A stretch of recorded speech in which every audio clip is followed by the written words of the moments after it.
नमस्कार, आदाब, सत श्री अकाल, सुस्वागतम। स्वागत है आप सभी का। आप सभी जुड़ चुके हो अकाउंट्स कैप्सूल एकेडमी के साथ और एक बार फिर मैं आपके साथ रूबरू हूं।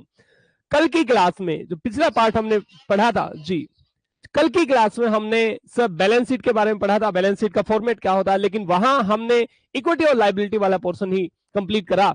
आज हम उसी में आगे एसेट्स वाला पोर्शन हम कंप्लीट करेंगे कि सर एसेट्स में कौन कौन से मेजर हेड होते हैं और उन मेजर हेड में कौन कौन सी सब हेडिंग होती हैं। सर क्वेश्चन किस तरीके का आएगा ये हमने पिछली बार भी बता दिया था आप लोगों को। आपको एक आइटम दिया होगा, पूछा जाएगा बताओ ये किस सब हेडिंग में है और किस मेजर हेडिंग में लिखा जाएगा बैलेंस शीट के अंदर। इसके बाद इससे आगे हम पढ़ेंगे स्टेटमेंट ऑफ P&L, उसमें भी हम उसी तरीके से आइटम्स पढ़ेंगे कि कौन सी आइटम कहां कहां पे शो करी जानी है। फिलहाल एसेट्स में दो मेजर हेडिंग होती हैं, ये हमने कल भी डिस्कस करा था। एसेट्स में दो मेजर हेडिंग होती हैं। पहला करंट एसेट्स आप लोगों को दिखाई दे रहा है प्यारे बच्चों। 1 मिनट के लिए आप होल्ड करेंगे केवल जी, जब तक सारे बच्चे जुड़ जाएं जी। सारे बच्चे एक बार ज्वाइन कर ले।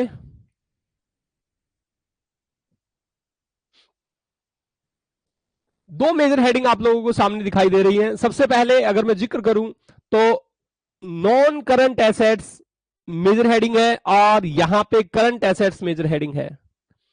एसेट्स के अंदर दो मेजर हेडिंग है। आपने एसेट्स को दो पार्ट्स में बांटना है, एक नॉन करंट एसेट्स होगी तो दूसरी करंट एसेट्स होगी। जब मैं नॉन करंट एसेट्स का जिक्र कर रहा हूं तो इसका मतलब सीधे सीधे है कि सर जिसको हम 12 महीने के बाद रियलाइज करेंगे, दैट्स मींस उसको अगर पैसे में कन्वर्ट करना है तो उसको 12 महीने के बाद में कन्वर्ट करेंगे, 12 महीने से पहले पहले हम कन्वर्ट नहीं करेंगे।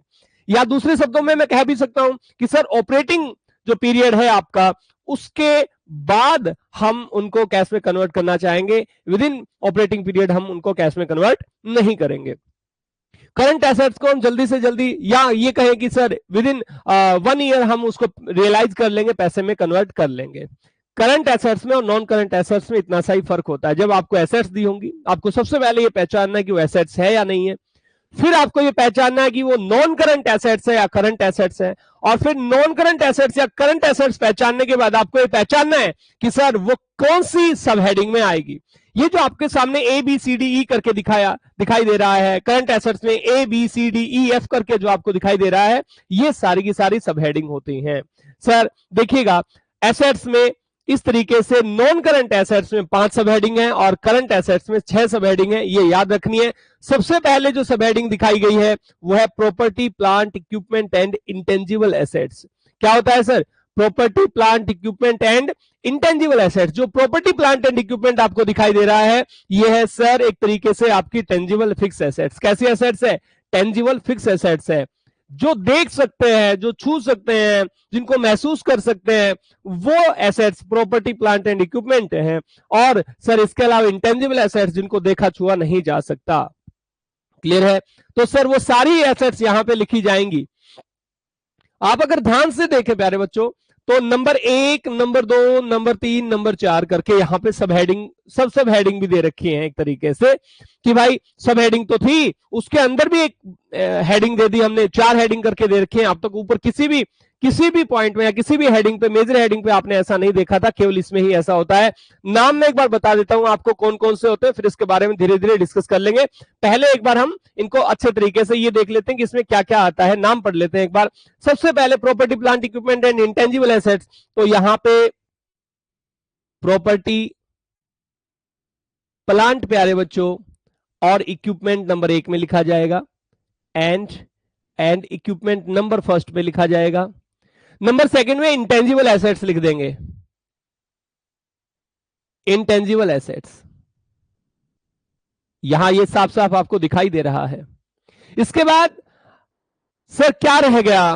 ऊपर तो आपने लिखवाया था प्रॉपर्टी, प्लांट एंड इक्विपमेंट, जो दिखाई दे सकती है, जिनको छू सकते हैं, जो फिक्स एसेट्स हैं, जो टेंजिबल हैं, वो प्रॉपर्टी, प्लांट एंड इक्विपमेंट में लिख दी हमने।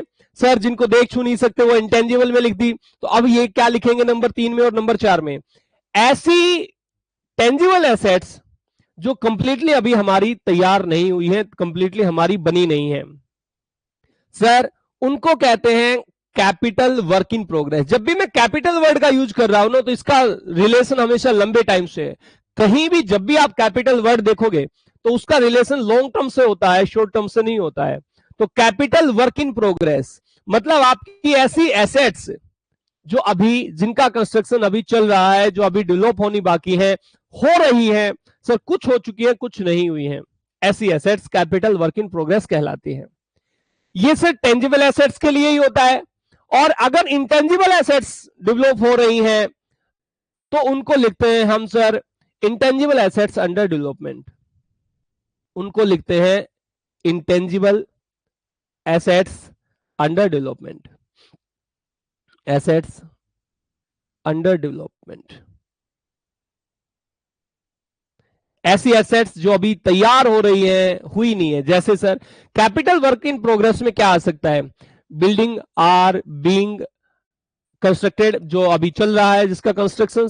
इंटेंजिबल एसेट्स अंडर डेवलपमेंट में क्या हो सकता है, जैसे कोई सॉफ्टवेयर है, हमने उसके रुपए दे दिए हैं, कंपनी रुपए ले चुकी है लेकिन वो पूरा तैयार नहीं हुआ है, तो ऐसा सॉफ्टवेयर अंडर डेवलपमेंट क्या होगा, इंटेंजिबल एसेट्स अंडर डेवलपमेंट कहलाएगा, और वो यहां पे लिखा जाएगा। बात समझ में आई?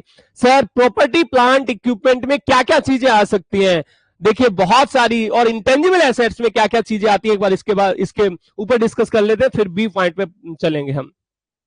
यहां देखिए, ये कल हम डिस्कस कर रहे थे, आपके सामने बहुत सारी एसेट्स हैं। सर टेंजिबल एसेट्स आपको बहुत अच्छे से पता है कौन कौन सी होती हैं, जैसे लैंड हो गया, बिल्डिंग हो गया सर, जिनको हम रिसेल पर्पज के लिए नहीं खरीदते, जिनसे हमने कंस्ट्रक्शन करना है या जिनसे हमने प्रोडक्शन करना है सर, उन्हें हम टेंजिबल फिक्स एसेट्स कहते हैं। ऑफिस इक्विपमेंट है, ये सब ये प्रॉपर्टी प्लांट एंड इक्विपमेंट में लिखे जाएंगे। आपको क्या बोलेगा, आपको बोलेगा बताइए लैंड कहां शो करी जाएगी बैलेंस शीट में, तो आप सबसे पहले बोलेंगे कि ये एसेट्स है, तो मेजर हेडिंग क्या है इसकी, नॉन करंट एसेट्स है। एसेट्स में मेजर हेडिंग दो थी, non current assets major heading है, और नॉन करंट एसेट्स में भी कहां पे शो करना है, प्रॉपर्टी प्लांट एंड इक्विपमेंट में शो करना है। मतलब property plant equipment and intangible assets जो होगा वो सब हेडिंग होगी, उसकी भी एक सब हेडिंग बनाई हुई है, क्या प्रॉपर्टी प्लांट एंड इक्विपमेंट आपको दिखाई दे रहा है। इंटेंजिबल एसेट्स देख लेते हैं बच्चों, यहां से बहुत सारे क्वेश्चन उठ के आते हैं। आप लोगों से अगर पूछ लिया जाए कि 5 इंटेंजिबल एसेट्स के नाम बताएं, तो बच्चे भूल जाते हैं कि इंटेंजिबल एसेट्स क्या क्या होती हैं। यहाँ पे बहुत सारी इंटेंजिबल एसेट्स लिखी हुई हैं, बड़े ध्यान से सुनना। सर गुडविल इंटेंजिबल एसेट्स आपको बहुत अच्छे से पता है, जो प्रसिद्धि है सर, जिसकी वैल्यू हमने पे कर दी है, ऐसी प्रसिद्धि जिसकी वैल्यू हमने पे कर दी है। मतलब जब भी हमने बिजनेस खरीदा होगा, परचेज करा होगा, उस टाइम पे हमने किसी को एक्सेस अमाउंट पे करी होगी, और उसका जो एसेट्स लिया हमने या उसकी जो लाइबिलिटीज हमने परचेज करी है, उनके बदले में हमने उनको कुछ ज्यादा ही पे कर दिया, वो ज्यादा जो अमाउंट होती है वो गुडविल होती है, और इसका अमाउंट पे करा गया है, इसलिए एसेट साइड में लिखी गई थी। गुडविल जो है वो इंटेंजिबल एसेट्स होती है, आपको बहुत अच्छे से पता होगा। जब आप पार्टनरशिप पढ़ रहे थे तो वहां पे भी आपने देखा था कि एसेट साइड में जो गुडविल लिखी होती है वो असल में परचेज गुडविल होती है। जब बिजनेस हमने परचेज करा था तो एक्सेस अमाउंट जो हमने दी थी वो गुडविल का गुडविल होती है। ट्रेडमार्क आप बहुत अच्छे से जानते हैं, ट्रेडमार्क क्या होता है, कॉपीराइट्स क्या होते हैं। एक चीज ध्यान रखिएगा सर, जितने भी राइट्स हैं जो आप पैसे लेकर खरीद रहे हो, जितने भी राइट्स आपने लिए हैं, जितने भी अधिकार आपने लिए हैं, जिनके बदले में आपने कुछ पे करा है सर, वो सारे के सारे राइट्स जो होंगे वो इंटेंजिबल एसेट्स कहलाएंगे। ये चीज ध्यान रखना आप। सर राइट्स इंटेंजिबल एसेट्स क्यों कहलाएंगे, वो इसलिए कहलाएंगे, पहली बात एसेट्स क्या होती है कि एसेट्स वैल्यूएबल आइटम होती है, जिनकी कोई वैल्यू होती है वही एसेट्स होंगी, जिनकी कोई वैल्यू नहीं है वो एसेट्स नहीं कहला सकती। जब भी आप 11th क्लास में थे तो आपने पढ़ा होगा कि एसेट्स की कोई ना कोई वैल्यू होगी। और एसेट्स क्या होती है, जिनके ऊपर हमारा ओनरशिप होता है, हमारा अधिकार होता है, और लीगल ओनरशिप होता है, कानूनी अधिकार हमारा होता है, उसे हम एसेट्स कहते हैं। तो दो तरीके समझ गए, दो बातें समझ में आई। पहली, अधिकार हो हमारा, तो हमने कॉपीराइट्स लिए, कुछ पेमेंट हुई है सर, जितने रुपए कॉपीराइट्स लिए कि भाई ये कॉपीराइट्स इतने रुपए के, असल में ये हमने खर्च कर दिया जब कॉपीराइट्स लिए थे, तो ये भाई रजिस्ट्रेशन हुआ, कुछ भी हुआ, उस टाइम पे कुछ पेमेंट हुई है, वो कॉपीराइट्स के नाम से लिखे गए। ये राइट्स हैं हमारे, राइट्स को देख नहीं सकते, महसूस कर सकते हैं अधिकारों को आप। क्लियर है सर? कॉपीराइट्स की तरीके से आप लोगों ने जैसे माइनिंग राइट्स ले रखे हैं। माइनिंग मतलब सर आपने कुछ खदान खान से कुछ निकालने का राइट्स आपने ले रखा है, वो सभी यहां पे आते हैं। पेटेंट्स आपने सुना होगा, कोई आविष्कार आपने करा था, उसको पेटेंट आपने करा लिया कि भाई साहब ये इसका अब इसका जो बनाने का काम है केवल मैं कर पाऊंगा, पेटेंट्स मेरे पास रहेंगे, ठीक है, मैं किसी को बेच पाऊंगा कि भाई साहब अगर इसको बनाना तो मेरे हिसाब से बनाना पड़ेगा, इस हिसाब से मुझे पेमेंट करनी पड़ेगी आप लोगों को, तो पेटेंट्स मैंने ले रखे हैं, ये भी अधिकार ही है एक तरीके का। सर कंप्यूटर सॉफ्टवेयर आप बहुत अच्छे से जानते हैं, आपने कोई अपनी कंपनी का अपना खुद का सॉफ्टवेयर बना रखा है तो कंप्यूटर सॉफ्टवेयर आएगा, प्रोटोटाइप होंगे, फॉर्मूला होगा, रेसिपी होंगी, कुछ मॉडल्स आपने खुद का तैयार कर रखा है, जैसे अलग अलग कंपनी के अलग अलग मॉडल्स होते हैं, कारों के मॉडल होते हैं, दूसरी कंपनी बिल्कुल सेम हूबहू नहीं बना सकती, तो अपना या बनाती भी है तो कंपनी उसको बेच के ही जो है वो बनवाती है, ऐसा होता है कई बार। कोई रेसिपी आपकी है, आपने ही तैयार करी थी, आपने ही बनाई थी, सेम उस रेसिपी का यूज कोई इलीगली नहीं कर सकता। कोई डिजाइन आपने खुद से तैयार करा था, लाइसेंस है, फ्रेंचाइजी आपने ले ली, सर लाइसेंस आपने ले लिया, राइट्स हैं आपके, मस्ट ऐड है, जैसे आपने प्रोटोटाइप और मस्ट ऐड इस तरीके से समझिए, जो न्यूज़पेपर आता है उसके ऊपर जो बड़े बड़े शब्दों में जो टाइटल लिखा होता है प्यारे बच्चों, वो क्या होगा, वो मस्ट ऐड कहलाता है। जैसे दैनिक भास्कर है, दैनिक जागरण है, वो जो टाइटल आप समझते हैं उसको कहते हैं मस्ट ऐड, वो एक आपका खुद का अधिकार है, उसको आप ही यूज कर सकते हैं, इस तरीके से समझिएगा प्यारे बच्चों। बहुत अच्छे से आपको समझ में आई। इंटेंजिबल एसेट्स ये होती है। सर प्रॉपर्टी प्लांट इक्विपमेंट आप समझ चुके हैं, यहां पे हमने देखा प्रॉपर्टी प्लांट एंड इक्विपमेंट आप बहुत अच्छे से समझ गए। इंटेंजिबल एसेट्स आपको समझ में आई। कैपिटल वर्क इन प्रोग्रेस में आपको बता चुका हूं, कैपिटल वर्क इन प्रोग्रेस मतलब वो एसेट्स जो अभी अंडर डेवलपमेंट है, जिनका कंस्ट्रक्शन अभी चल ही रहा है, पूरा नहीं हुआ है, वो सारी जितना जितना पूरा होता जाएगा वो सारा कैपिटल वर्क इन प्रोग्रेस में लिखते जाएंगे। जब बिल्कुल कंप्लीट हो जाएगा तो यही कैपिटल WIP क्या बन जाएगी, प्रॉपर्टी प्लांट एंड इक्विपमेंट बन जाएगी। Same intangible assets under development में भी आपने यही करना है। Sir intangible assets under development में जब भी हमारी कोई इंटेंजिबल एसेट्स कंप्लीट हो जाएगी वो इंटेंजिबल एसेट्स बन जाएगी, वो इंटेंजिबल एसेट्स अंडर डेवलपमेंट में नहीं रहेगी। समझ में आया? बोल हाँ सर समझ में आया। एक सब हेडिंग हम कंप्लीट कर चुके हैं, सब हेडिंग का नाम था property plant equipment and intangible assets. दूसरा हम जिक्र करें तो सर होता है नॉन करंट इन्वेस्टमेंट आती है। क्या आता है सर इसमें? नॉन करंट इन्वेस्टमेंट आता है। माफ कीजिएगा मैं एक बार इसको ये यहां लिख रहा हूं, नॉन करंट इन्वेस्टमेंट। आपको साफ साफ दिखाई दे रहा है? सर याद कैसे करना है ये एक बार बता दीजिए, आप ये कंफर्म करा दीजिए कि इसे याद कैसे करेंगे। सर लिख तो दिया, तो इसके लिए एक सिंपल सा ट्रिक है, आपने ये याद रखना है। इस पूरे इसके लिए हम लिखते हैं PNDLO, पंडलो लिखते हैं, PNDLO पंडलो, ये कोड याद रखिएगा, PNDLO पंडलो। P से property plant equipment and intangible assets, N से नॉन करंट इन्वेस्टमेंट। प्यारे बच्चों नॉन करंट इन्वेस्टमेंट होती क्या होगी? नॉन करंट इन्वेस्टमेंट सर लंबे टाइम की जो इन्वेस्टमेंट है वो नॉन करंट इन्वेस्टमेंट है।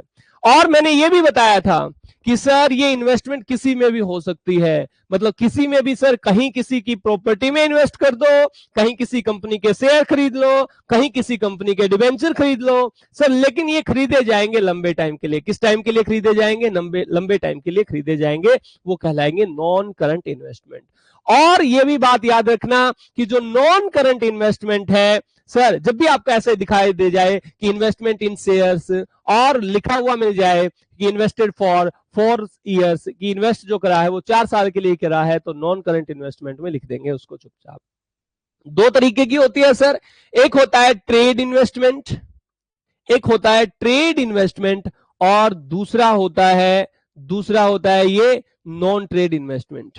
नॉन करंट इन्वेस्टमेंट हमारी दो तरीके की बनी, पहला ट्रेड इन्वेस्टमेंट और दूसरा नॉन ट्रेड इन्वेस्टमेंट।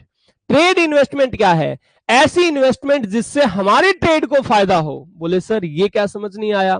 जैसे मान लो आप किसी कंपनी से सप्लाई लेते हो, कोई कंपनी आपकी सप्लायर है, कच्चे माल का सप्लाई आपको करती है, उसके पास इतना पैसा है नहीं कि वो बहुत सारे ट्रक ले ले, काम चला रही है अपना, ठीक है, आपके पास सप्लाई आ रहा है, आपको ये लगता है कि भाई साहब अगर मैं इस कंपनी में पैसे लगा दूं तो ये ट्रक ले आएगी तो ये जल्दी जल्दी मेरे पास सप्लाई भी कर देगी माल को, ठीक है, तो मेरा प्रोडक्शन भी जो होगा वो बढ़ता चला जाएगा। क्यों? मेरे पास कच्चा माल जल्दी आएगा तो मैं प्रोडक्शन, मेरी तो बहुत सारी मशीनें हैं बेकार में पड़ी है, तो मैं इनसे क्या करूंगा, जो मेरा बेकार मशीनरी पड़ा हुआ है मैं उससे प्रोडक्शन और ज्यादा कर पाऊंगा। फिर उसमें कंपनी में इन्वेस्ट करके आपने अपने ट्रेड को बढ़ा लिया।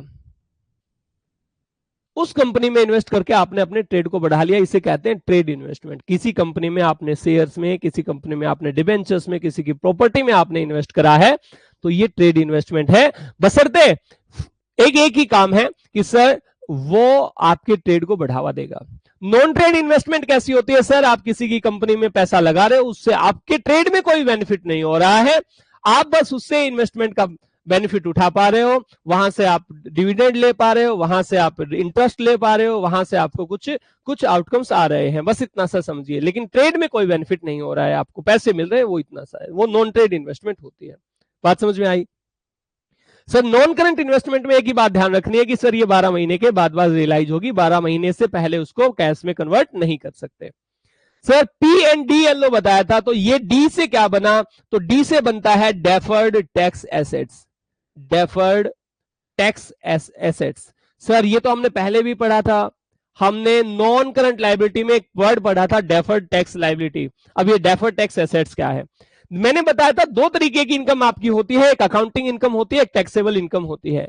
आपने जो अपनी बुक्स बनाई वो बना ली, कोई दिक्कत नहीं है, यहां से जो आपकी इनकम निकली वो अकाउंटिंग इनकम है। लेकिन जो टैक्सेबल इनकम होगी वो कौन बताएगा? वो बताएंगे सर इनकम टैक्स अथॉरिटी वाले। वो कहते हैं भाई साहब नहीं, तुमने गलत बनाई है, तुम्हारी जो टैक्सेबल इनकम होगी, तुम्हारी टैक्सेबल इनकम ये होगी। तो फिर हमने ये देखा कि सर अगर टैक्सेबल इनकम ज्यादा है और अकाउंटिंग इनकम कम है, तो इसके ऊपर जो टैक्स जो था एक्स्ट्रा, ये समझिए वो था हमारा डेफर्ड टैक्स लायबिलिटी। और अगर हमने ही अपने अकाउंटिंग इनकम ज्यादा दिखा रखी है और अथॉरिटी वालों ने जब चेक करी तो उन्होंने निकाला, अरे यार टैक्सेबल इनकम तुम्हारी कम है, तुम यहां ज्यादा दिखाए बैठे हो, इस हिसाब से हमने अपना जो टैक्स की लायबिलिटी थी वो कम करनी पड़ेगी। तो सर ये डेफर्ड टैक्स एसेट्स होगी। ये क्या होगी? ये डेफर्ड टैक्स एसेट्स होगी। बस इतना सा समझना है, ज्यादा आपने इसमें ध्यान नहीं देना है, ये ना सिलेबस का पार्ट भी नहीं है।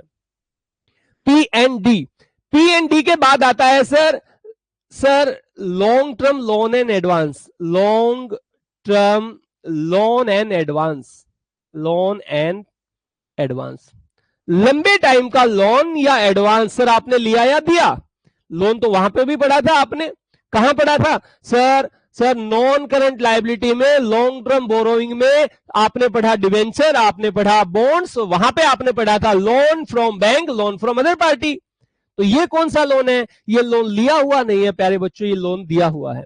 और ये लोन लंबे टाइम तक दिया हुआ है, 1 साल से ज्यादा के लिए या ऑपरेटिंग पीरियड से ज्यादा के लिए दिया हुआ है। सर लोन तो समझ में आया। सर ये एडवांस क्या है? एडवांस है प्यारे बच्चों जो आप एक्स्ट्रा पहले ही किसी को पे कर देते हो। वो 1 साल से ज्यादा के लिए कौन पे करता है सर? हम तो 1 महीना ज्यादा के लिए भी पे कर देते तो दुकानदार के घर 4 चक्कर काट के आएंगे। तो सर 1 साल से ज्यादा के लिए कौन पे करेगा? होता है, आप ही पे करते हैं। देखिए long term loan and advance में 2 आइटम आते हैं।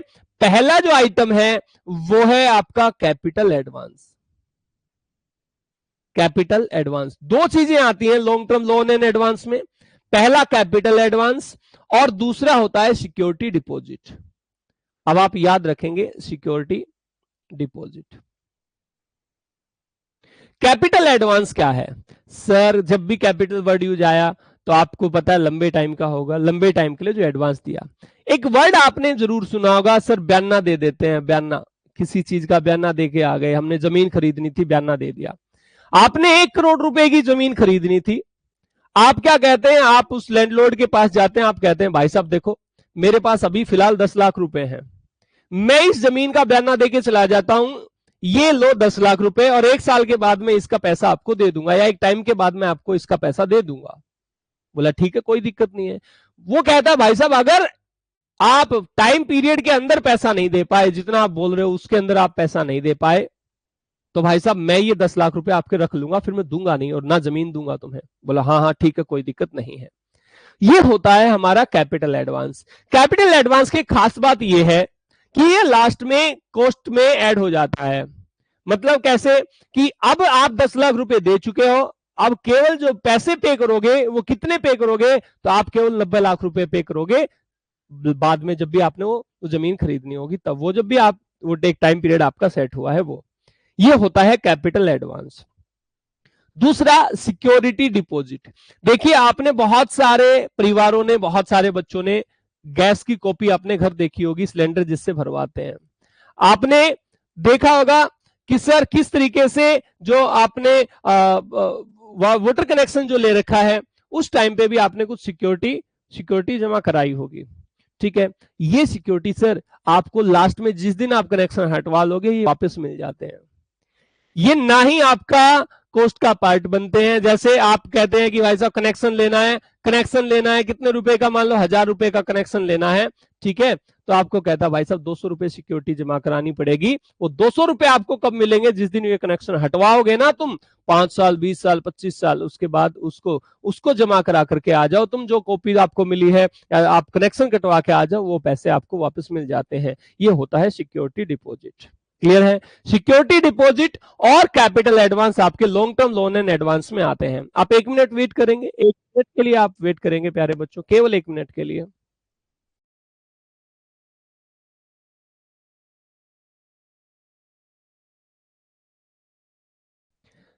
जी, यहां तक आपको बहुत अच्छे से समझ में आई होंगी बातें। सर इसके बाद जो होता है एनडीएलओ, पीएनडीएलओ था तो ये ओ आएगा। ओ का मतलब क्या है? ओ है sir other non current assets, other non current assets. इसके अलावा लंबे टाइम की जो भी एसेट्स होंगी, जैसे आपने कोई सामान दे रखा और वो कहता है भाई साहब ये जो पैसा है ये 1 साल के बाद मैं पे करूंगा। सोचो, आपने कोई सामान किसी को दे दिया उधार में और वो कहता है 1 साल के बाद पे करूंगा, तो वो अदर करंट एसेट्स का पार्ट होगा। मतलब ट्रेड रिसीवेबल जो 1 साल से ज्यादा के लिए होंगे वो अदर नॉन करंट एसेट्स का पार्ट बनेंगे। सर अगर 1 साल से कम में हम ट्रेड रिसीवेबल देंगे, ट्रेड रिसीवेबल होंगे क्या? सामान जिनको उधार में देते हैं, तो सर वो हमारे ट्रेड रिसीवेबल होते हैं। हमने जिसको भी सामान उधार में दिया वो डेटर कहलाते हैं, ठीक है, वो बिल्स रिसीवेबल कहलाते हैं, उन्हें ही हम ट्रेड रिसीवेबल भी कहते हैं, ठीक है, बुक डेट्स भी कहते हैं हम उनको, ठीक है। ये बात आपको समझ में आई? तो उनसे अगर वो 1 साल के बाद पैसा पे करेंगे तो वो यहां पे लिखे जा सकते हैं अदर नॉन करंट एसेट्स में। बात समझ में आई? बोलो सर ये तो बहुत अच्छे से समझ में आ गया, इसमें था ही क्या, मुश्किल कुछ नहीं है। अब हम बात करते हैं करंट एसेट्स के बारे में। सर बहुत बहुत बहुत बारीकी के साथ पढ़ रहे हैं हम, बहुत प्यारी प्यारी बातें कर रहे हैं, बड़े ध्यान से सुनिएगा। करंट एसेट्स को याद करने का एक सिंपल सा फॉर्मूला है। सर इसमें 6 सब हेड आते हैं। करंट एसेट्स को याद करने का एक सिंपल सा फॉर्मूला है। इसमें 6 सब हेड आते हैं। कौन कौन से आते हैं? Sir Chaman, CHAMAN, Chaman, IT company में सेल्स ऑफिसर है, कंपनी में सेल्स ऑफिसर है, सेल्स ऑफिसर है, ऐसे याद रखना है बस। देखिए सी, चमन जो हो गया वो सी, तो सी यहां पे आएगा। IT, आई और टी, कंपनी में सेल्स ऑफिसर है, ठीक है, बस हो गया। चमन IT कंपनी में सेल्स ऑफिसर है। सी से क्या बनेगा? सी से बनेगा प्यारे बच्चों करंट एसेट्स या इन्वेस्टमेंट, करंट इन्वेस्टमेंट बनेगा, करंट इन्वेस्टमेंट। आई से क्या बनेगा? सर आई से बनेगा इन्वेंट्री। क्या होता है ये जिक्र करेंगे, पहले ये पढ़ लीजिए इन्वेंट्रीज, ठीक है। टी से बनेगा ट्रेड रिसीवेबल। क्या बनेगा? Trade receivable. सर सी से क्या बनेगा? Cash and cash equivalent, cash and cash equivalent. भाई देख लेना। और एस से क्या बनेगा? इससे बनेगा short term loan and advance. जो वहां पे long term loan and advance था, यहां पे short term loan and advance आएगा। हमने किसी को थोड़े समय के लिए लोन दे दिया या किसी को थोड़े समय के लिए एडवांस दे दिया हमने पैसा, वो क्या होगा? Short term loan and advance होगा, ठीक है। बोलो सर आगे बात समझ में? और सर यहां पे क्या हो सकता है? यहां पे होगा अदर करंट एसेट्स। जैसे ऊपर अदर नॉन करंट एसेट्स थी, तो यहां पे क्या होगा? अदर करंट एसेट्स बनेंगी। क्लियर है? सर करंट एसेट्स में क्या क्या आएगा ये और एक बार बता दीजिए। करंट एसेट्स में क्या क्या आएगा ये बता दीजिए प्यारे बच्चों। देखिए करंट एसेट्स में ये 6 चीजें आनी है। ये सब हेडिंग होती है, करंट एसेट्स मेजर हेडिंग होती है। करंट इन्वेस्टमेंट क्या होगी सर? ऐसी इन्वेस्टमेंट जो 12 महीने के अंदर अंदर हम जिसको बेच देंगे वो करंट इन्वेस्टमेंट कहलाती है। वो चाहे किसी के शेयर्स में इन्वेस्टमेंट करी, और ये सर शेयर्स में तो ऊपर भी करी थी, वो इन्वेस्टमेंट कौन सी थी? नॉन करंट इन्वेस्टमेंट थी। वो नॉन करंट इसलिए थी क्योंकि 12 महीने के बाद में हम उसको पैसे में कन्वर्ट करेंगे। वो इन्वेस्टमेंट पहले ही बता दी कि 12 महीने के बाद में पैसे में कन्वर्ट करनी है, रियलाइज करनी है। ये इन्वेस्टमेंट 12 महीने के अंदर अंदर पैसे में कन्वर्ट कर लेंगे, ये करंट इन्वेस्टमेंट होती है। बात समझ में आई? बोलो सर आगे इसमें कोई दिक्कत ही नहीं है। ठीक है, अब मैं कहूं कि मान लो तुमने सिक्योरिटी, किसी भी सिक्योरिटी में तुमने इन्वेस्ट करा, जैसे किसी के शेयर्स खरीदे, किसी के डिबेंचर्स खरीदे, तो एक बात याद रखना प्यारे बच्चों, यहां पे जो इन्वेस्टमेंट होगी वो 3 महीने से लेकर के कहां तक होगी? केवल 12 महीने तक इन्वेस्टमेंट हो रही है तो ही आएगी करंट इन्वेस्टमेंट। कहां से कहां तक? जिसको 3 महीने से लेकर 12 महीने के अंदर अंदर तक हम पैसे में कन्वर्ट कर सकें। मतलब सर अगर 3 महीने से पहले कैश में कन्वर्ट कर दी तो क्या होगा? तो होता है, वो कहलाती है मार्केटेबल सिक्योरिटी। क्या कहलाती है वो कहलाती है मार्केटेबल सिक्योरिटी। मतलब उसको हम मार्केटिंग कर, उसको हम सेल कर सकते हैं। मार्केटेबल है वो तुरंत सेल कर सकते हैं। 1 से 3 महीने के अंदर अंदर अगर कोई सिक्योरिटी बेची जा सकती है, बेच देंगे हम उसे, मार्केटेबल सिक्योरिटी का नाम देंगे, और मार्केटेबल सिक्योरिटी जो है वो कैश एंड कैश इक्विवेलेंट में आएगी। इस बात का ध्यान रखना। तो ऐसी कोई भी इन्वेस्टमेंट जो 3 से लेकर 12 महीने के अंदर अंदर तक आएगी तो उसे हम कहेंगे सर करंट इन्वेस्टमेंट। यहां तक बात समझ में आई? बोलो सर आ गई। ये सर किसी भी शेयर्स में हो सकती है, किसी भी डिबेंचर में हो सकती है, किसी की प्रॉपर्टी में इन्वेस्ट हम कर सकते हैं, कुछ भी हो सकता है। ये आपको बहुत अच्छे से समझ में आ गई है बात। इसके बाद हमने बात करी इन्वेंट्री। तो इन्वेंट्री में टोटल 6-7 बातें लिखी जानी है। इन्वेंट्री में टोटल 6-7 बातें लिखी जानी है। क्या क्या 6-7 बातें हैं यहां पे मैं यहां पे शो कर रखी है, देखो। ये इन्वेंट्री में 7 टॉपिक आते हैं, और ये बहुत ही, ये मान लो कि ये बहुत ही उनके लिए बहुत खास सा टॉपिक है सीबीएसई वालों के लिए। इनमें से एक ना एक क्वेश्चन जो वो पूछ ही लेता है कि बताओ रॉ मटेरियल कहां आता है, बताओ गुड्स इन ट्रेड कहां आते हैं, ल्यूज टूल्स कहां आते हैं, स्टोर्स एंड स्पेस कहां आते हैं, गुड्स इन ट्रांजिट कहां पे आते हैं, इस तरीके से। सबसे पहले रॉ मटेरियल, 7 चीजें आएंगी। रॉ मटेरियल कच्चा माल। देखिए ये 3 जो चीजें हैं ये उन फर्म्स के लिए हैं। इन्वेंट्री का मतलब होता है प्यारे बच्चों स्टॉक, एक तरीके से स्टॉक, ऐसा मान लो। इन्वेंट्री मतलब स्टॉक। तो इसमें 7 तरीके की इन्वेंट्री है। पहला, आप अगर कोई प्रोडक्शन कर रहे हैं, ये तीनों ही चीजें उनके लिए हैं जो मैन्युफैक्चरिंग कर रहे हैं। जो मैन्युफैक्चरिंग का काम कर रहे हैं ये 3 चीजें उनके लिए हैं। ये जो गुड्स इन ट्रेड है ये किसके लिए है? जो ट्रेडिंग का काम कर रहे हैं, जिसका काम बनाना नहीं होता, जो माल लेकर आता है बंद पैकेट में और ऐसे कैसे बेच देता है, उसके लिए। ट्रेडिंग कंपनी के लिए आपने देखा होगा ना, फलाना फलाना ट्रेडिंग कंपनी, ऐसा कुछ करके। ठीक है, ये उनके लिए होता है, ट्रेडर्स। अब है आगे EFG, इनके बारे में डिस्कस करेंगे, पहले ये पढ़ लेते हैं। रॉ मटेरियल सर कच्चा माल आप लेकर के आए थे, तो आपके पास कच्चे माल का स्टॉक कितना पड़ा हुआ है ये इन्वेंट्री में लिखा जाएगा। इसको हम कच्चे माल को 1 साल में बेच देते हैं, इसलिए करंट एसेट्स में है ये हमारा। करंट एसेट्स में इन्वेंट्री है, और इन्वेंट्री में रॉ मटेरियल है, कच्चे माल का स्टॉक है। सर वर्क इन प्रोग्रेस तो हमने पहले भी पढ़ा था, थोड़ी देर पहले ही।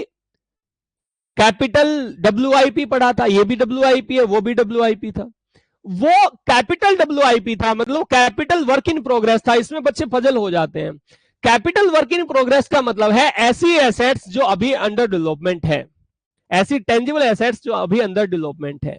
ये वर्क इन प्रोग्रेस है, ये ऐसा स्टॉक है सर जो मशीनों में पड़ा हुआ है। हम कच्चा माल लेकर के आए थे, हमने बाहर का कच्चा माल तो गिन लिया, लेकिन जो मशीनों में जो पड़ा हुआ है, जो 5 टन हमने मशीनों के अंदर डाल रखा है, उसकी कोई गिनती नहीं है। तो उसकी भी गिनती करनी है कि भाई साहब वर्क इन प्रोग्रेस, ये माल अभी तैयार हो रहा है, ये वर्क इन प्रोग्रेस है। फिर मैन्युफैक्चरिंग कर ली थी, तो फिनिश गुड्स भी है हमारी। फिनिश गुड्स में क्या है? जो मशीनों से निकल चुका है, तैयार हो चुका है, वो फिनिश गुड्स होगा। तो कच्चे माल का स्टॉक, मशीनों में जो पड़ा है वर्क इन प्रोग्रेस का स्टॉक, और जो तैयार हो चुका है फिनिश गुड्स उसका स्टॉक, ये सब क्या है? ये इन्वेंट्रीज है। उसके बाद गुड्स इन ट्रेड। प्यारे बच्चों गुड्स इन ट्रेड का मतलब जो ट्रेडिंग कर रहे हैं ये उनके लिए है। जो ट्रेडिंग कर रहे हैं ये उनके लिए एक तरीके से। ठीक है, जो कच्चा माल नहीं ले गया, जैसे ऐसा का ऐसा माल लेकर के आया, ऐसा का ऐसा बेच दिया, वो ट्रेड में है अभी, उसे कहते हैं गुड्स इन ट्रेड। फिर है ल्यूज टूल्स। क्या है? ल्यूज टूल्स हैं प्यारे बच्चों। ये यूज टूल्स क्या होते हैं? यूज टूल्स हैं स्टोर्स एंड यूज टूल्स हैं भाई, टूल्स है ये। स्टोर्स एंड स्पेयर्स हैं, गुड्स इन ट्रांजिट हैं। इनका इनका इनका क्या करेंगे सर? देखो, यूज टूल्स होते हैं खुले औजार जिनको हम कहते हैं, खुले औजार, जैसे खुला जो सामान पड़ा होता है। जैसे मैं आपको कहूं कि आपके पास चाबी, ताले, पन्ने ऐसे रखे होते हैं जिनसे हम मशीनों को टाइट करते हैं, वो यूज टूल्स में कहलाएंगे। ठीक है, जैसे आप वो आपके पास स्क्रू ड्राइवर होता है, इस तरीके की जो चीजें यूज टूल्स होता है। बहुत भारी भारी सामान पड़े होते हैं बड़े बड़े कंपनीज में। तो एक है स्टोर्स एंड स्पेयर्स।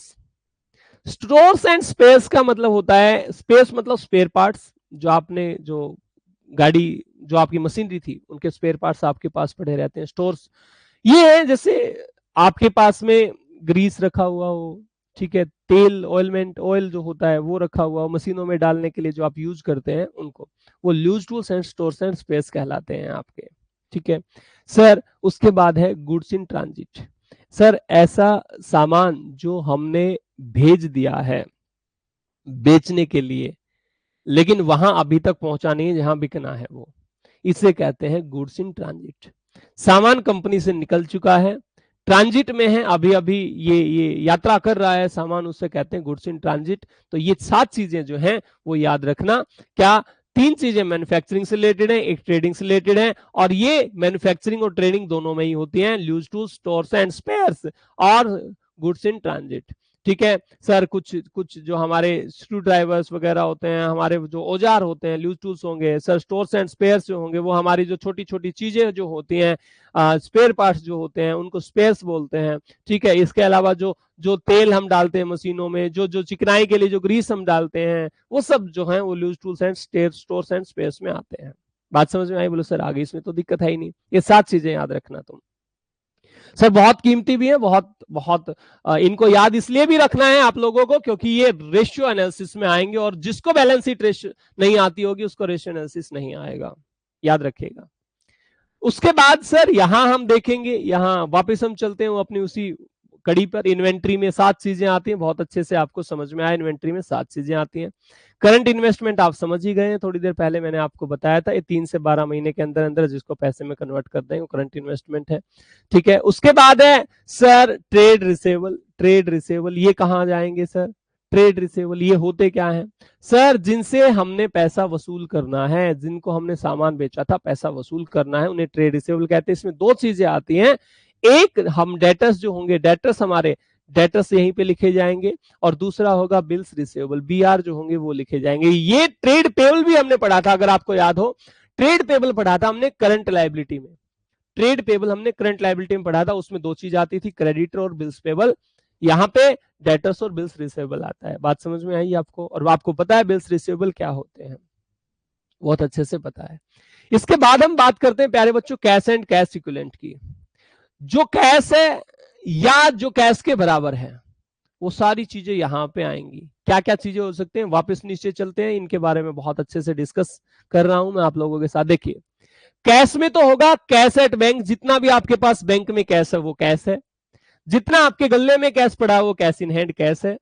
कैश के इक्विवेलेंट क्या क्या हो सकता है? तो थोड़ी देर पहले मैंने बताया था कि जो मार्केटेबल सिक्योरिटी होंगी वो कैश एंड कैश इक्विवेलेंट में आती हैं।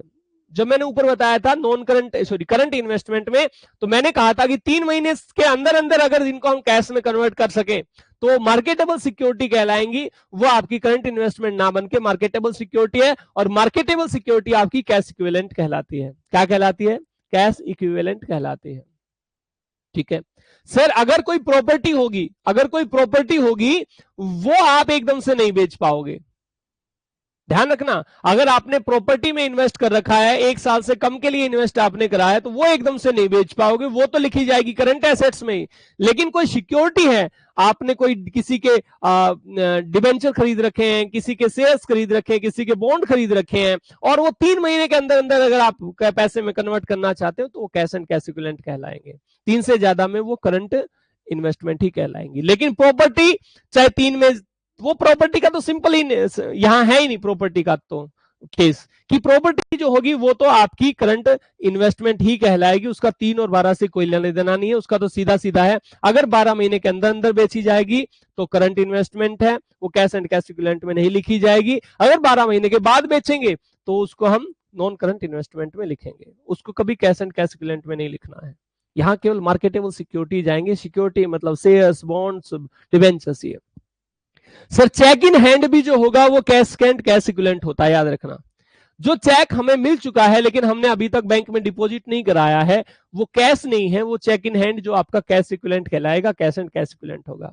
ड्राफ्ट इन हैंड, आपके पास डिमांड ड्राफ्ट आपने मंगवाया था, डीडी आपने मंगवाया था, आपने पहले ही बोला कि भाई साहब मेरे नाम से एक डिमांड ड्राफ्ट बनवा के ले आओ बैंक से, आप 800 रुपए का, 500 रुपए का। तो आप बैंक में जाते हो, आप बैंक में जाकर के कहते हो भाई साहब एक डीडी बना दो 800 रुपए का, किसके नाम से पेबल होगा? भाई फलानी फलानी कंपनी है, मेरी जो कंपनी का नाम है उस कंपनी के नाम पेबल कर दो। ठीक है, आपकी कंपनी नहीं, जिसको आपने देना हो उसका नाम, उसके नाम पेबल होगा। फिर है शॉर्ट टर्म डिपॉजिट, आपने थोड़े समय के लिए कोई डिपॉजिट कर रखा है कहीं पे। शॉर्ट टर्म डिपॉजिट मतलब बिल्कुल ही थोड़े समय के लिए, सर 3 महीने से कम के लिए जो डिपॉजिट कर रखा है वो कैश एंड कैश इक्विवेलेंट में आएगा। ये 6 चीजें आप याद रखना बच्चों। सर फिर है हमारा, इसके बाद हम यहां पे वापस चलते हैं ऊपर ही, ये हमारा कैश एंड कैश इक्विवेलेंट हो चुका है। उसके बाद है short term loan and advance, जो एडवांस रिकवर हो जाए 3 महीने या 1 साल के अंदर अंदर, माफ करना 1 साल के अंदर अंदर या विद इन ऑपरेटिंग पीरियड जो रिकवर हो जाए क्या एडवांस, वो आएगा short term loan and advance में। जो 1 महीने के अंदर अंदर या मैं कहूं 2 महीने के अंदर अंदर या मैं कहूं 1 साल के अंदर अंदर रिकवर हो जाए, ऐसा लोन और ऐसा एडवांस क्या कहलाएगा? वो आपका short term loan and advance कहलाएगा। बात समझ में आई? बोलो सर आ गई। वापस पैसा मिल जाए, क्लियर है? बोलो हाँ सर।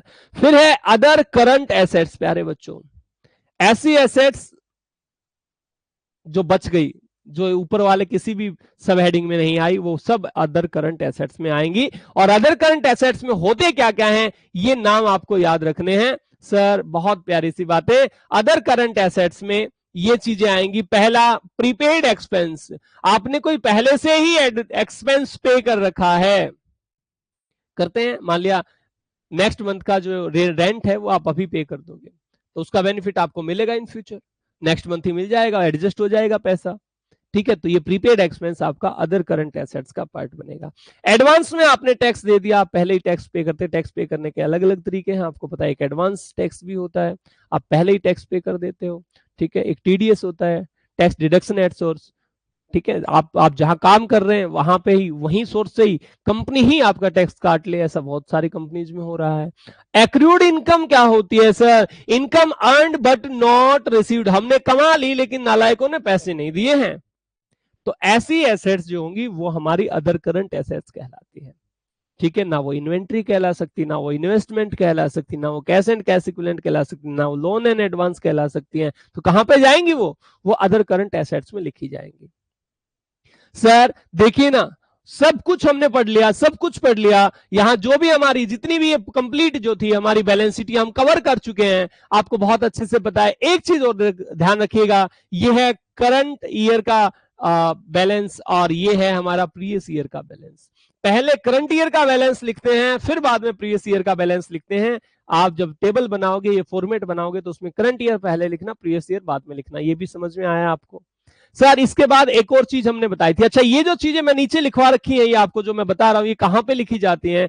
सर ये नोट्स टू अकाउंट्स में शो करी जाती है कि आपकी प्रॉपर्टी प्लांट एंड इक्विपमेंट है तो उसका टोटल तो लिखा जाएगा बैलेंस शीट में, लेकिन लैंड कितने की है, बिल्डिंग कितने की है, उसमें मशीनरी कितने की है, फर्नीचर कितने का है, ऑफिस इक्विपमेंट कितने के, ये सब लिखे जाते हैं नोट्स टू अकाउंट्स में। सर कुछ नहीं है, नोट्स टू अकाउंट्स सिंपली बनाया जाता है। सर अमाउंट लिख देंगे एक कॉलम में और एक कॉलम में नेम ऑफ आइटम लिख देंगे, नेम ऑफ आइटम और अमाउंट, बस। लैंड लिखो नेम ऑफ आइटम में और कितने रुपए की है वो लिख दो, बिल्डिंग लिखो नेम ऑफ आइटम में और कितने रुपए की वो लिख दो। ये नोट्स टू अकाउंट्स होता है। समझ में आई? बोलो सर आ गई। इसके बाद एक चीज और रह गई हमारी, सर कुछ ऐसी चीजें होती हैं, कुछ ऐसी लाइबिलिटी होती हैं जो है नहीं लाइबिलिटी, जो अभी हमारी लाइबिलिटी नहीं है लेकिन मे भी ये लाइबिलिटी बन सकते हैं हमारे, और इनको डिस्क्लोज भी करना है। क्यों डिस्क्लोज करना है सर? जब हमारी लाइबिलिटी है ही नहीं, बन सकते हैं, तो क्यों डिस्क्लोज करना है? एक कॉन्सेप्ट होता है कन्वेंशन ऑफ फुल डिस्क्लोजर, आपने पढ़ा होगा। Convention of full disclosure. वो कहता है कि आप सारी चीजें जो आपकी इंफॉर्मेशन के स्टेक होल्डर्स हैं, जो बिजनेस के स्टेक होल्डर्स हैं, उनके लिए जरूरी है, आप उनको सारी बातें बताओगे, आप उनसे कुछ छिपाओगे नहीं। तो कंटीजेंट लायबिलिटी आपने बतानी पड़ेगी। क्यों ऐसा हुआ? देखिए, मैं अपनी बुक्स में दिखा रखा है कि भाई साहब मेरी जो एसेट्स हैं वो 20 करोड़ रुपए की। आपने अरे अरे बहुत बहुत बहुत, ये तो धनवान कंपनी है, बहुत रिच कंपनी है, ये तो 20-20 करोड़, 22-22 करोड़, 22,000 करोड़ रुपए की जो है वो एसेट्स है इनके पास में। लेकिन मुझे पता है उनके ऊपर केस चला हुआ है, मैंने उनसे ये बात छुपा ली। अब ये बात छुपा ली, उन्होंने देखा यार इस कंपनी में तो पैसे लगाने चाहिए, ये तो प्रॉफिट ही प्रॉफिट देगी। अब क्या हुआ?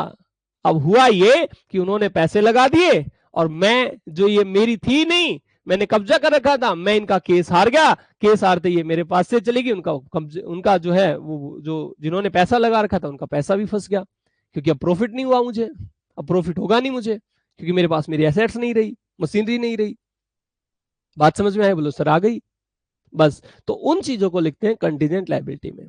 Sir claim against company not acknowledge as debts, claim करा हुआ है, किसी ने क्लेम कर दिया कि भाई साहब मेरा इतना नुकसान हुआ है। जैसे गाड़ियों पे आप क्लेम करते हो, गाड़ी आपकी एक्सीडेंट हो जाती है, आप कंपनी के ऊपर क्लेम करते हो कि जी आपको देने हैं 2 लाख रुपए, मेरी गाड़ी पे 2 लाख रुपए लग गए, मैंने इंश्योरेंस करा रखा था, 2 लाख रुपए लग गए और ये आपको पे करने पड़ेंगे। फिर कंपनी क्या करती है? कंपनी जाके चेक करती है, अच्छा 2 लाख लगे हैं नहीं लगे हैं, गलती किसकी थी, तुम्हारी थी या हमारी थी? हाँ, तुमने टायर हमारी कंपनी के यूज करे, दूसरी कंपनी के यूज करे हैं, तुमने जानबूझ के तो नहीं ठोक दिए है, ऐसा सब तुम दारू पी के तो नहीं चला रहे थे। तो ऐसी चीजें जो है वो चेक करती है, फिर वो उसको डेट्स मानती है। तो जब तक वो डेट्स नहीं है तो जितना भी क्लेम है वो आप कंटीजेंट लायबिलिटी में लिख दोगे। जब तक वो हमारे ऊपर ऋण है ही नहीं, वो हमने पे ही नहीं करना है, जब तक वो क्लेम पास नहीं हो जाता। एक मैंने बताया था आप लोगों को प्रोपोज डिविडेंड, बेटा ये बहुत कीमती है, इसको याद रखना। प्रोपोज डिविडेंड कहां पे शो करा जाएगा? प्रोपोज डिविडेंड होता क्या है? मैंने आपको बताया था कि एजीएम की मीटिंग से पहले ही क्या करा जाता है, बोर्ड ऑफ डायरेक्टर ये डिसाइड कर लेता है, एनुअल जनरल मीटिंग से पहले ही ये बोर्ड ऑफ डायरेक्टर डिसाइड कर लेता है कि भाई साहब चलो हम अब की बार इतना डिविडेंड पे करेंगे, और एजीएम जब होगी, एनुअल जनरल मीटिंग जब होगी, उसमें कहते हैं भाई साहब हम इतना अब की बार डिविडेंड पे करेंगे। फिर शेयर होल्डर कहते हैं ना ना ना इतना नहीं, ज्यादा करो, या वो शेयर होल्डर ये भी कह सकते हैं नहीं नहीं इतना नहीं, कम करो। तो सोचो, ये तो अभी प्रपोजल दिया गया है ना, अभी तो ये प्रपोजल था, जब एनुअल जनरल मीटिंग होगी उसमें डिसाइड करा जाएगा। तो जब प्रपोजल है तो वो केवल प्रपोज डिविडेंड है, वो एक्चुअल में हमारी लायबिलिटी है ही नहीं। बात समझ में आई? तो सर जब प्रपोज डिविडेंड क्लियर हो जाएगा, आपको बता देंगे ना हाँ इतना ही देना है, तो फिर वो बनता है कि इसमें अनक्लेम्ड डिविडेंड और अनपेड डिविडेंड। ठीक है, अनपेड डिविडेंड और अनक्लेम्ड डिविडेंड उसके बाद बनता है। और ये हमने कहां पढ़ा था? ये हमने करंट लायबिलिटी में पढ़ा था। करंट लायबिलिटी में भी कहां पे पढ़ा था? अदर करंट लायबिलिटी में पढ़ा था। करंट लायबिलिटी मेजर हेड था और अदर करंट लायबिलिटी हमारा क्या था? अदर करंट लायबिलिटी हमारा सब हेड था। सर क्वेश्चन किस तरीके के आएंगे? ये जो आपको आइटम्स दे रखे हैं, क्वेश्चन ऐसा आएगा, केवल आइटम दे देंगे, यहां से लेकर ये 6 आइटम दे दिया आपको। ये 2023 के क्वेश्चन पेपर का ही हमने जो है वो स्क्रीनशॉट लिया हुआ है, ये आपके सामने मैं दिखा रहा हूं। क्या क्या? ये 6 आइटम पूछी हुई है और एक एक नंबर के क्वेश्चन है ये, ऐसा मान लीजिए 6 आइटम, एक या 6 जो है वो 3 नंबर का, ये टोटल 3 नंबर का क्वेश्चन है। सोचिए 3 नंबर का क्वेश्चन बना करके दे दिया उसने ये। और क्या बताना? बताए लूज टूल्स की हेडिंग बताओ और सब हेडिंग बताओ। अब लूज टूल्स कहां पे आते? तो थोड़ी देर पहले ही पढ़ा था हमने, इन्वेंट्री में आते। तो सब हेडिंग इन्वेंट्री थी। इन्वेंट्री कहां आती थी? करंट एसेट्स में आती थी। तो मेजर हेडिंग क्या थी? मेजर हेडिंग थी करंट एसेट्स। ठीक है, बस हेडिंग लिख दी और इन सब हेडिंग लिख दी। लोन रिपेबल ऑन डिमांड, ऐसा लोन जो डिमांड पर रिपेबल हो, हम जब भी कोई डिमांड करेगा हम रिपे कर देंगे, तो उसे कहते हैं loan repayable on demand. Sir ये शॉर्ट टर्म बोरोइंग में आता है, हमने पहले ही बताया था, और करंट लायबिलिटी का पार्ट होता है। सर लोन तो हमने लॉन्ग टर्म बोरोइंग बताया था, नहीं, ये डिमांड पे डिपॉजिट कराया जाएगा, तो सर ये करंट लायबिलिटी का पार्ट होता है, नॉन करंट लायबिलिटी का नहीं, तो ये शॉर्ट टर्म बोरोइंग होता है। Provision for retirement benefit, retirement के टाइम पे जो बेनिफिट दिए जाने उसके लिए जो प्रोविजन बना है, सर आज ही बनाना शुरू कर देंगे, हमारी नॉन करंट लायबिलिटी होती है और ये लॉन्ग टर्म प्रोविजन का पार्ट होता है उसमें। ये सब हेडिंग है। प्रीपेड इंश्योरेंस, आपने पहले इंश्योरेंस पे कर दिया, थोड़ी देर पहले ही पढ़ा था। करंट एसेट्स में अदर करंट एसेट्स को पहले ही आप एक्सपेंस पे कर देते हो, वो अदर करंट एसेट्स में आता था, अभी पढ़ा था कंटीजेंट लायबिलिटीज से पहले। कैपिटल एडवांस आज पढ़ा था हमने, बयाना जिसको कहा था कि सर लंबे टाइम के लिए बयाना है, नॉन करंट एसेट्स है, long term loan and advance का पार्ट बनता है। शेयर्स इन लिस्टेड कंपनी, आपने ये नहीं लिख रखा इन्वेस्ट करा है, क्या करा है, ये इन्वेस्टमेंट है। शेयर इन लिस्टेड कंपनी मतलब किसी लिस्टेड कंपनी के आपने शेयर्स में इन्वेस्ट कर रखा है, तो सर कुछ नहीं दिया हुआ तो लंबे टाइम के मान लेना चुपचाप, नॉन करंट एसेट्स में, नॉन करंट इन्वेस्टमेंट में आएगा। केवल इन्वेस्टमेंट वर्ड भी लिखा होगा ना प्यारे बच्चों, तो भी आप समझना ये लंबे टाइम का ही है, आप उसे करंट इन्वेस्टमेंट मत मानना, क्योंकि करंट इन्वेस्टमेंट के लिए तो वर्ड करंट इन्वेस्टमेंट ही लिखा होगा। नॉन करंट इन्वेस्टमेंट के लिए सीधे सीधे कई बार इन्वेस्टमेंट वर्ड लिख देता है, वो नॉन करंट नहीं लिखता है। समझ में आई बातें? इस तरीके के क्वेश्चंस आएंगे सर, आपने हेडिंग लिखनी है और सब हेडिंग लिखनी है, आप लोगों को कोई प्रॉब्लम नहीं आएगी। ये याद कैसे रहेगा, एक बार सर पहले हेडिंग्स आपने एक बार फॉर्मेट को 2-3-4 बार लिख करके देख लेना है, चेक करना है, उससे मिला करके देखना है, और जैसे ही ये याद हो जाएगा फिर अंदर की आइटम्स तो आपको बहुत अच्छे से याद हो ही जाएंगी। आपको बस इतना से याद रखना है कौन सी 12 महीने से कम वाली है और कौन सी 12 महीने से ज्यादा वाली है। सर ये याद हो जाएगी तो फिर इस बुक में आपके, ये 20 नंबर की बुक है, इस बुक में 1% दिक्कत नहीं आएगी, रेशियो झटाझट बनेगा आपका, फटाफट बनेगा आपका, क्वेश्चन बहुत अच्छे से बनेगा, कैश फ्लो स्टेटमेंट आपकी बहुत अच्छे से बनेगी। इससे नेक्स्ट चैप्टर आने वाला है आपका कॉमन साइज स्टेटमेंट है, कंपैरेटिव स्टेटमेंट है, ये सब बहुत अच्छे से बनेंगे। सर ये होती क्या है इसके बारे में कल डिस्कस करेंगे, आज के लिए इतना ही, आप लोगों का दिन शुभ रहे।